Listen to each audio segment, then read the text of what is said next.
Nonetheless, Deputy Crowe, the floor is yours now. I suppose we all have our different angles in relation to this, Seán Crowe, but Minister, in recent years we've seen millions of people march in the streets of Barcelona demanding, in a very colourful and dignified way, the right to vote in a legally binding democratic referendum on independence from Spain. Just last week, the 11th of September, on Catalonia's National Day, 1.5 million people joined this annual pro-referendum march. Recent polls indicate that 70% of Catalans want this referendum, and not all of them are pro-independence. Some of them will vote no in the referendum itself, but they all want the right to vote in that referendum. The current Catalan government was elected in January 2016. It was elected on a legitimate and reasonable platform that stated they would establish a binding referendum on independence. And despite the Catalan government's best attempts, the Spanish government continues to deny this democratic mandate and the demands of the Catalan people for this democratic referendum.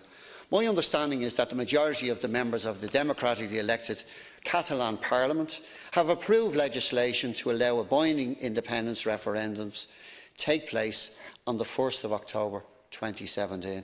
And yesterday we saw some really disturbing events unfold in Catalonia when the Spanish Guardia Civil raided the headquarters of the Catalan government, arresting 14 high-ranking civil servants and public officers, and entered into the offices of at least one major political party. That's unprecedented in recent times. Furthermore, we've seen in the last few days armed police have visited newspaper officers, shut down websites and raided storage warehouses and printing centres, seizing voting boxes, ballots and political posters. More than 700 Catalan mayors who support the referendum have been threatened with judicial prosecution. The President of the Catalan government said Spain has now de facto suspended self-government and applied a de facto state of emergency. He described the move as an unacceptable situation in democracy. And I agree with him.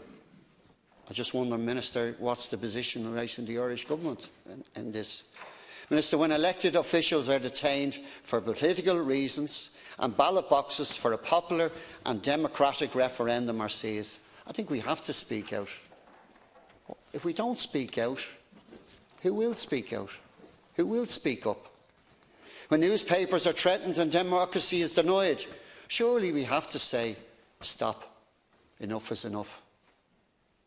If we don't say it, who will? These raids and arrests have triggered massive demonstrations, all of which were peaceful, despite some provocation in some areas, and which saw tens of thousands of Catalans demand the most basic of rights, the right to vote in a democratic referendum. We're in the situation in this country that we'd like to see people, more and more people voting. In this part of the world, they're saying to people that they can't vote. Thousands in the Basque Country and Galicia have also taken to the streets, again in support of their Catalan brothers and sisters. Minister, these unprecedented attacks on fundamental rights and civil and political liberties are putting democracy in Catalonia at risk. Minister, do you share my concerns about these events?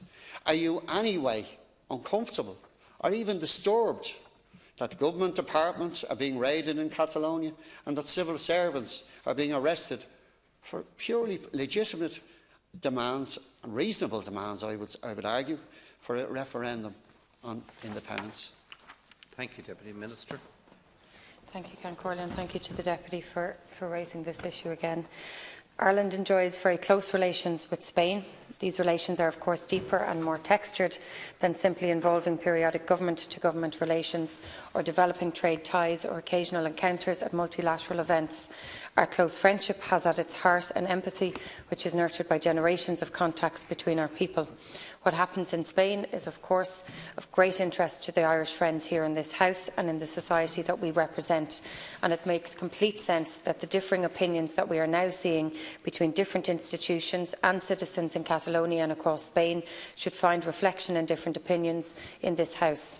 This is to be expected and to be respected, and I welcome this opportunity to set out the Government's position on this sensitive matter.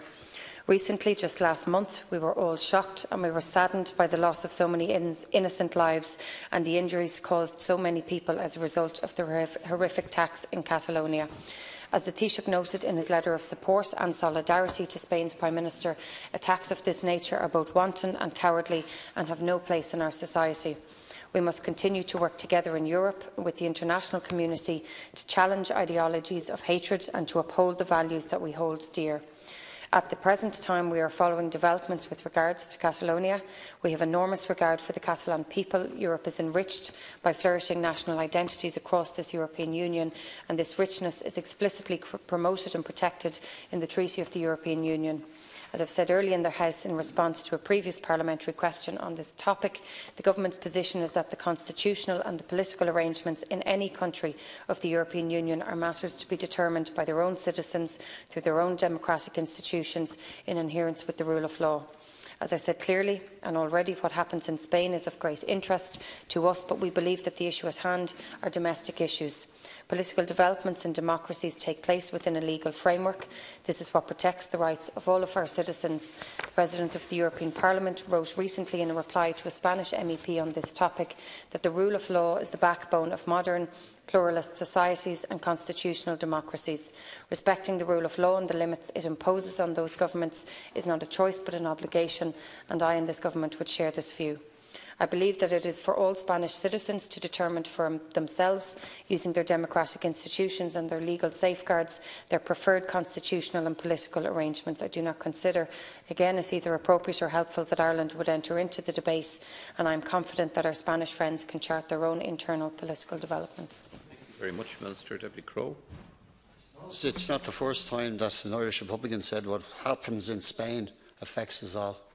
And clearly, the idea of standing idly by and watching what is, is unfolding in Catalonia, I think is unacceptable. Minister, your response is deeply disappointing. I don't think it reflects the views of people in Ireland. Yesterday, we seen heavily armed police try to frustrate attempts to have a democratic referendum and to stop a democratically elected government from carrying out its elected mandate. I have a problem with that.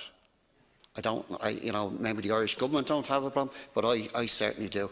As Ireland's Minister for European Affairs, I think you should have a problem with that.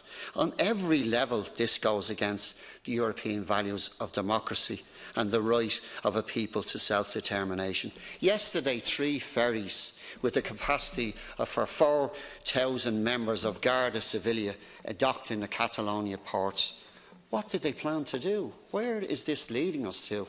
How is this an acceptable or a credible response to a people's democratic demand for a referendum? We've seen important referendums on independence in Scotland and Quebec in recent years. Both times the pro-independence side lost the popular vote, but it showed how normal and how important such referendums are in the democratic process. Yesterday I met a group of Catalonians outside the Dáil here, and they expressed where they were protesting against the Spanish government's actions. They were extremely upset, and I can understand that, about the attacks on the democratic rights of the Catalan people, and they pleaded with me and other TDs to speak out and support the right of Catalans to self-determination. Minister, we have a responsibility. We have to stand up and speak out against repressive and aggressive actions that threaten democracy in Ireland and around the world. And this, I think, is one of those moments. A red line was crossed yesterday. As Minister for European Affairs, you have a responsibility to speak out against this policy and these actions. Minister, the people of Catalonia have the right to democratically decide their own future in a legally referendum on the 1st of October. And the Spanish government should refrain from using heavy-handed tactics in an attempt to stop this democratic vote.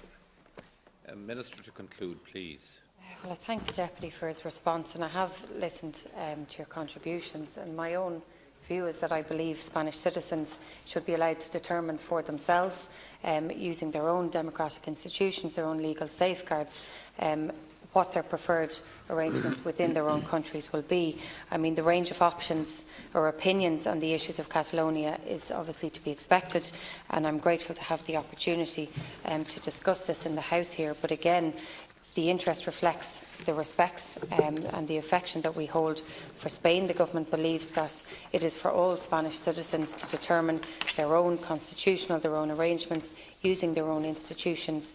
And again, as I've said earlier, I don't think it would be right or proper for me to comment on it further. We did not interfere in the Scottish referendum when it was taking place, and in the same way we should not do so in this. Thank you very much, Minister. We move on to the third item.